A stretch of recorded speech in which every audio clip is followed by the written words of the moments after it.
All right. Our next speaker is Arvind Rajan. He is the managing director, head of global and he is managing director and head of global and macro at PGIM Fixed Income, heading the FX Global Bond Emerging Markets Debt Investment Strategy and Economic Research teams. In 2015, Mr. Rajan served as adjunct full professor at the NYU Stern School of Management.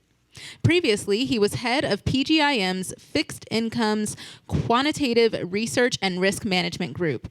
Prior to joining the firm in 2008, Mr. Rajan worked at Citigroup, where he had been co-head of U.S. fixed income strategy. Mr. Rajan co-authored the Structured Credit Handbook, published in 2007. In 2006, he founded a unit that traded emerging markets and credit instruments as a part of Citigroup's global multi-strategy proprietary trading group. From 2003 to 2006, he was the global head of structured credit research. From 1997 to 2003, Mr. Rajan was the global head of emerging markets quantitative research and strategy for the fixed income division at Salomon Smith Barney. He joined the Bond Portfolio Analysis Group at Salomon Brothers in 1994 after working at AT&T Bell Labs and teaching at Rice University. Mr. Rajan received a bachelor's degree from the Indian Institute of Technology, as well as an MS and PhD in operations research from Northwestern University. Please join me in welcoming Mr. Rajan to the stage.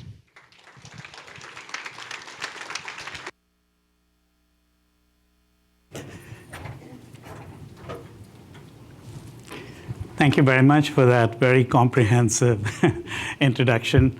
From all of that, you must have gathered a couple of things. One is that I'm a dinosaur. And the second is that I might be a potential client for many of the folks in the room.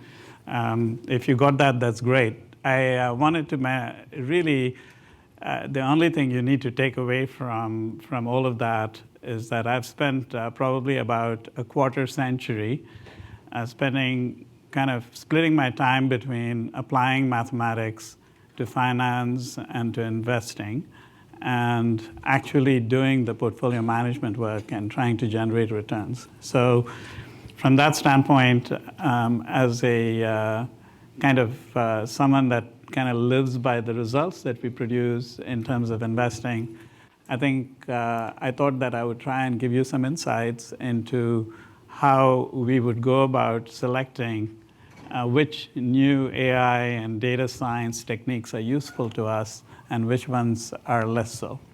So I basically divided my presentation into three parts, and you could kind of think of it as a sandwich. You know, the first set of things I'll talk about is when you encounter AI and machine learning nowadays, you know, I've talked to dozens of vendors in the last couple of years as I lead the AI/ML initiative for my organization. And I found that a lot of the time, those are solutions looking for problems to solve. So I wanted to bring to the attention of the room what the nature of the problem itself is to a certain degree, and how one can kind of cut through the clutter of all of the data that's out there and try to identify what's actually useful. Once you've identified what's useful, then you can actually potentially try to apply it in asset management and in risk management.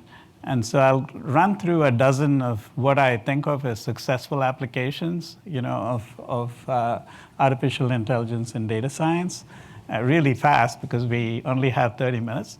And then at the end, I'll talk a bit about how difficult it is, even if you have a successful technique. You found the right data, you found the right technique, and it produces results that are useful, how difficult that actually is to implement in an organization that's used to doing things in a different way. So, you know, the asset management industry is hundreds of years old. The banking industry is hundreds of years old. And integrating quantitative techniques and data into more traditional ways of producing alpha or investment management is a major challenge. So I'll talk a little bit about those challenges. So that's the structure of the talk. Let's start with the first point, which is the data clutter, so to speak. So they tell us that the amount of data is growing according to a power law. So in just a few years, we'll have more than 175 zettabytes of data. 1 zettabyte, of course, as most of this group would know, is 1 trillion gigs. So what that is 10 to the 23 bytes of information. 100 zettabytes, which is kind of where we would be in the next year or two. That's the total amount of data that's out there. So I did a little thought experiment where I said, how much data is there per human being? So I said, okay, most of this data is not that old. So let's say it's 4 years old. Let's say there are 1 billion human beings about whom you would like to have some information. Because ultimately, all the data out there is about people. And so if you want to have, and it's people with some spending power, so we actually care about people who can make a difference to investment returns. Most of them have some kind of connection to the financial world. They make money, they spend money. So let's say there are 1 billion of those. That's about 1/7 of the human population. And so let's divide the data that's there into 4 years worth of human beings, 1 billion human beings spending their time every day. And so how much data is there per human per day?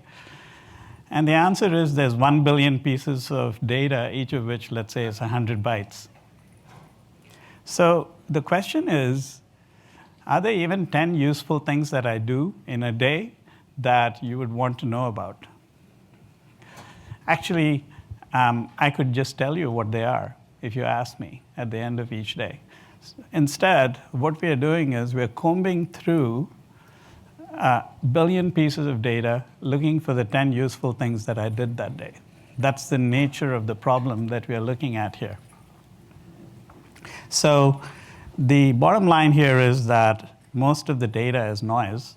So we want to use AI to find the relevant bits, but could there be tremendous inefficiencies in going about it in that way, as opposed to simply going out and locating the data that we actually need and pulling it in? So there's another aspect which is kind of unique to investing, and I wanted to spend a little bit of time on that. So once again, this is the solution that we are looking for, which is to give us an edge in investing. So when that's the case, let us remember that there is such a thing called the efficient market hypothesis that says that, according to that, all of the information that you need to know is already in the market price. So from that point of view, big data is useless. But let's say that the efficient market hypothesis is not true. I have very good reason to think that. I've spent most of my career in jobs that depended on that not being true. So markets, broker-dealers are intermediaries between investors and asset issuers, right? So they tend to bridge the information gap between these agents, so that as agents, so that the information inefficiencies that exist get arbitraged away. And so the question that you must ask is, what is the information that's then left behind that alternative data sources can then bridge? So I think that it must have 3 properties. The first property is it must not be available from existing sources, i.e. from banks, broker-dealers, or it must not yet be disclosed by the management of the issuing entity. In this case, let's say it's a country or it's a corporation. Or it must not yet be incorporated into the market price. So if these conditions have to be met, what fraction of the information out there actually falls into these buckets when none of these things have happened? Well, the answer is the majority of information does not meet these criteria. So in fact, when you do find information that's valuable from the standpoint of trading, from the standpoint of adding value or through alpha or investment returns, the likelihood is that it's going to be short-lived because somebody else will also notice and use that information. It's probably of limited individual importance because if there was something really big that affected somebody, you are in a big competitive race to find that and use it right away. And it would be very quickly in the market price. Or it could be really hard to extract. And that's the reason why it's still out there and it's not reflected in the prices. Those are the three potential reasons. So we have to think about all of the data that's out there through these three filters to see what actually meets the criterion that lets it pass through these filters and remain valuable to us. So let us think about corporations in a little bit more detail and ask the question, what information gaps can be filled about companies by AI/ML and big data? So let's ask the question, why should corporate management, that is the management of the company, withhold certain data from us as investors so that we have to go out and use big data to find that information? And when you start to ask that question, you actually find that there are several good reasons why that could be the case. So for example, it might be that this data is known to the management of the company, but they don't want the competition to know about it. So me, as a shareholder, I also do not want the management of the company to tell everybody what it is, because that would destroy a competitive advantage. Or it could be that this information would have a differential effect on different stakeholders in the market. That is, for example, if I'm about to make an acquisition that's going to increase the leverage of my company, that might be welcomed by equity owners, but it might be really hated by bondholders. And it would raise the cost of my capital raising if I were to reveal it, so I won't talk about it until it's finished. The third possibility is that this data is going to be revealed all at the same time in the quarterly earnings statement, but maybe there's big data out there that allows me to glean that information early. And I haven't released it because I want everyone to get it at the same time, I being the management of the company. But a big data provider together with an asset manager can kind of figure it out before it actually happens. So that's a third possibility. A fourth possibility is that me, as management, I'm doing something nefarious, or I'm doing something as an agent that is not in line with what investors actually want. And I'm not going to talk about it for that reason, but they could figure it out, using data. So in other words, there's a number of angles that one might apply to ask what kind of data is actually valuable to you as an investor. When we are looking at big data and looking at algorithms, we should apply those filters to the data and ask, is this likely to get me information that is in line with one of these channels? What is the reason why this is going to give me an advantage? So the final kind of information might be one that's unknown both to the management of the company and to other market participants. So there's stuff happening out there that's going to affect this company, and no one has figured it out yet. But using big data, we can figure it out. So I always, when big data vendors come to us, I ask these questions to myself with respect to the particular kind of data that they are sending us, and ask, what is the latency of the data? Why is it going to be useful to us when all these other public sources of data and the actual company's data is available to us? Finally, there's a really interesting challenge in integrating AI into human processes. And I'll talk more about this in the last part of the talk. It is that, AI really makes things that are easy hard and things that are hard easy. And by that I mean that, for example, if you think about the human activities that we have had, in the last century, they've increased in complexity, and you now have a lot of mathematics and a lot of data that's being applied in every walk of life. AI actually enables that more difficult set of activities to become much easier. But then the simplest things that we do, for example, talking like this to you, or fixing a plumbing leak in my kitchen, are things that are still well beyond the capability of AI to solve. And so our organizations, I think, after we apply big data and AI, are going to look very different than the organizations we have today, because the highest paid people are the people that can digest and use a lot of information and produce useful results.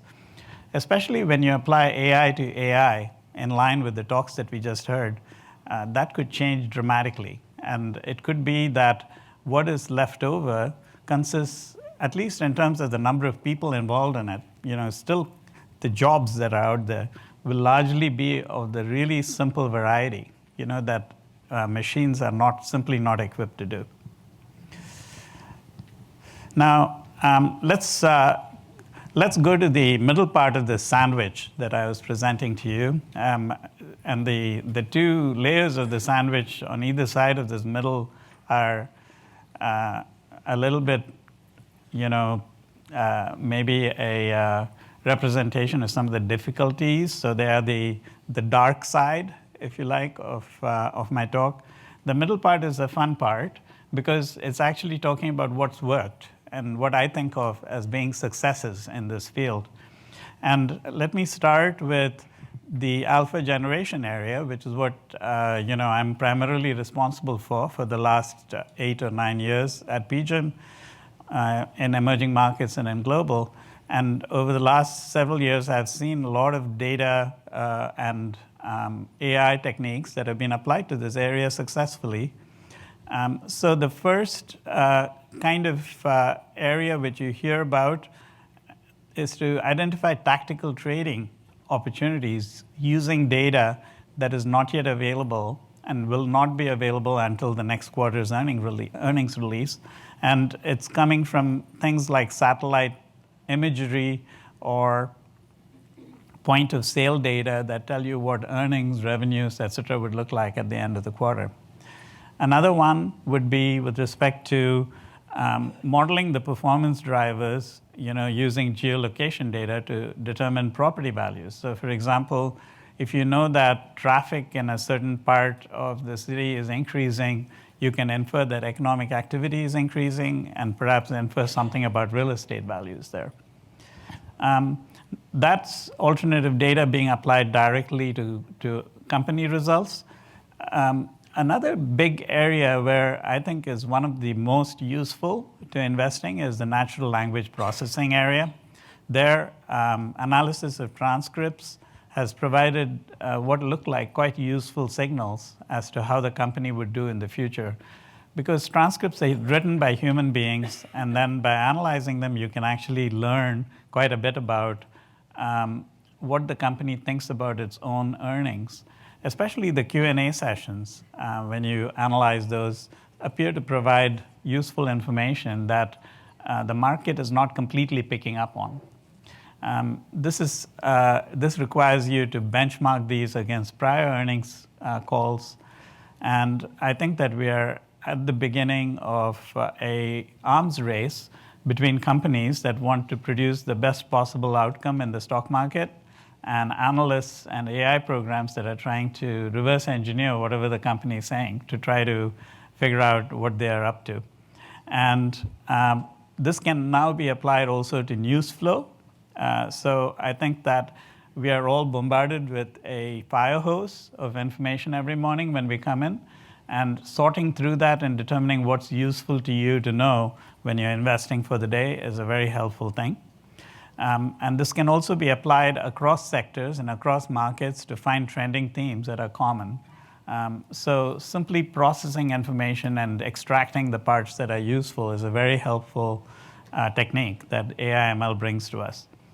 The third element is classification and clustering. And there, you You can apply this to macro data to do regime classification, and I have people on my team doing that. You could also use it to find similarity patterns between what you're seeing today and what might have occurred in the past to infer what markets would then do. So natural language processing, this is something that most of you probably are familiar with. So I won't belabor the point, but it's essentially scoring text-based reports by parsing, the natural language, finding common parts of the speech, comparing those to what was said before, and inferring what's new news in what is being said. Let us go to risk management. And risk management, I've seen several interesting and what appear to be successful applications of AI/ML. One is with respect to bond liquidity. And this is actually referred to in an earlier talk this morning. The idea is that there are actually a lot of bonds. So there are just a few stocks, a few thousand stocks, but there are tens of thousands of bonds. And most of them don't trade. So if you wanted to put a price on them or know how much you could sell of those bonds without affecting the price too much, you have to look at other bonds that are similar to that bond. And so because there are so many bonds and there's a lot of characteristics of each bond, you could use mathematical techniques to cluster the bonds so that you find the most similar bond to that bond that is liquid. Look at how it's behaving, and it tells you a lot about the bond that's not trading. Another example of AI was done by the Bank d'Italia. I'll talk more about that in a minute, to predict changes in risks to Italian banks. A third one is with respect to how labor or other trending issues could introduce risks to a company level, at a company level to the stock. So this is a project that DataMiner did. And finally, model validation for regulatory and trading purposes. So find, for example, a small fraction of simulation runs. This is done by Netixis, to find cases where the scenarios that a stress testing model produced might be invalid, because it basically saves you a whole bunch of red herrings that always appear whenever you run a standard model on a set of data that's constantly being refreshed, namely prices. So when you run a stress testing model on daily prices, there will always be anomalous prices in there, and they'll cause false alerts. So this AI model sits on top of that and tells you which ones you could safely ignore versus the ones that you should pay attention to. So the Bank d'Italia one is particularly interesting, although very narrow in its scope. So I just tell you a little bit about that. They basically used a unsupervised clustering procedure to process a whole bunch of tweets about Italian banks, and then parse the text of the tweet, used mathematical techniques to investigate what are the main topics of these tweets and to classify them, and then did a Granger causality test to bank variables, so to see if any of these had any effect on the stock prices, or actually on the fundamentals of these banks, as well as on the prices. So the prices that they looked at were the stock price, the financial ratios, the CDS, the credit default swap level, and they found that they actually could relate more or less on a concurrent basis. So it wasn't really for trading purposes, but more for risk management purposes. They found that when the tweet volumes indicated certain things about, did indicate certain things about banks' financial ratios, and when those things went up, for example, CDS spreads would widen on those banks. So they were able to use this as an additional indicator of risks, which is their primary purpose. So this is the regulatory body, Bank d'Italia, of the Italian banks. So they are using this to figure out whether or not some of these banks are getting into trouble. And then finally, apart from alpha generation and risk management, there are other applications. So somebody employing a whole bunch of external fund managers, for example, might use AI, ML, or data-driven approaches to assess whether the manager is actually doing what they promised to do, which is beat certain benchmarks. And so there are people, for example, in the pension industry who are now using AI, ML techniques for that. On trading and execution, which is one level below the asset management layer, there's a lot of AI, ML being used in trading applications. For example, large sets of intraday trading activity can be analyzed, and you can figure out how you're trading and optimize when you trade, with whom you trade, and in what size you trade to optimize your trading efficiencies. Street firms are using nonlinear natural language processing to scrub trade inquiries and trying to understand the demand and supply characteristics of individual securities. So I hope I have convinced you that I'm not a skeptic when it comes to this stuff. I think that there are lots of useful applications. Nevertheless, I want to now spend the last bit of my talk talking about some of the challenges of actually implementing AI ML techniques in the context of investing. So the first set of challenges is actually in modifying your staff and your process if you run an investment management organization. So there are skill shortages. It's basically fundamental managers lack analytics and data science capabilities, broadly speaking, in the industry. There's an incompatibility between AI and data techniques and actual processes of investing. There may be cultural resistance from traditional investment managers to incorporating data science into what they're doing. And finally, it's really hard to prove that any particular data science or machine learning application actually adds value and that it's actually going to last. So if you want to be convinced to make a big investment in this, you need to, you have kind of a chicken and egg problem as to whether to implement it and wait and see if it works, or to not implement it and never find out. So if you think about how data science would actually get applied to alpha generation, you can think of all of the steps that are on this slide. You have to collect the data, you have to curate the data, you have to apply algorithms, you have to have data infrastructure to store all this stuff, you have to gain insights from it, you have to analyze it, then you have to consume it, you have to convert that into, sometimes you have to convert that into a fundamental signal before you can convert it into a trading signal, or you have to combine fundamental and technical signals, and then you finally affect the portfolio. To get through all of these stages, you need different kinds of people. You need data engineers, you need data scientists, you need quantitative analysts, and then you need people with domain knowledge, portfolio analysts or fundamental research analysts to interpret the results that are coming out of this. And because of all of these stages that are required, in fact, quantitative firms have been the early adapters of AI and ML. So almost all of the successful direct applications of big data and AI in investing have been from quant firms, not from fundamental firms. And it's because quant process is inherently data intensive versus human intensive. It is inherently staffed by people who have quantitative skills, whereas fundamental processes tend to have staff who's in the front office whose skill sets are more qualitative.